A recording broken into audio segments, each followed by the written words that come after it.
Showing some more stuff I found, and like I've said in the past, some people may not realize that what they're doing is not exactly right. I'm not criticizing people's work if they didn't know what they were doing. Now, if they know what they're doing, and they cover up this kind of stuff, then they should be chastised for it. But anyway, it's going to show kind of stuff you find that people cover up with seam sealer. Now, I do know that, when they come from the factory, sometimes there are things like right in the corner of that hole right there. Yes, some of this is rusted up, but when they come from the factory, they may not always be welded up, ship-shaped type, and there's gaps there, and they'll fill them up with seam sealer from the factory. I've seen it on my 68 Nova, and it wasn't painted before, it had factory paint on it. But, this is not 100%, but I took the wire brush to it, and got a lot of the crap out of there. It's all across where the taillight panel meets the trunk floor. Had to get as much of that seam sealer out as I could before I go cutting this apart, because otherwise it just makes a big mess. To me, it's easier to get it out now and then have a clean area to work with whenever you put the taillight panel back in.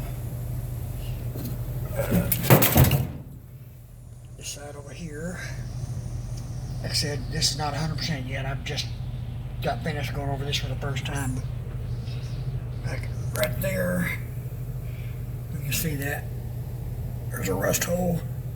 My camera won't focus. There's some seams there, like I was talking about, the factory didn't get. See, like this side is not rusted as bad, but you can still see the kind of a gap that they leave from the factory. That's the kind of stuff they fill up with seam sealer. I'll get underneath there and take a hammer and knock that down and get it flat. That way seam sealer doesn't drip out on the floor. Getting this all preliminary cleaned up for the patch panels.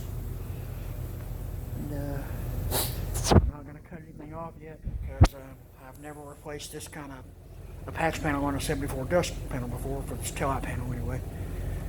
And I don't want to cut apart anything that I don't need to cut apart. So anyway, just doing a little update showing some things that people do. And like I said in one of my other videos, if you wire brush this and get all the rust off of it and seam seal it, if all the rust is gone and it's seam sealed up good and tight and you put paint over it, chances are it may last another 10-15 years, but if you're wanting, a really nice car like this person is, I suggest, doing it, try to get it looking better than that. I don't mean to criticize people, like I say, but, if you have a welder and you got any kind of fabricating skills, cut you a piece of metal, shape it the best you can, stick it in there, and weld it, tack weld it, full weld it, whatever you want to do. And once that gets dry, you wire brush it all, put some epoxy down, and then put some seam sealer over it, and then paint it. So, there's another lesson for the day. I'm going to get back at it. Thanks for watching. Like and subscribe and share.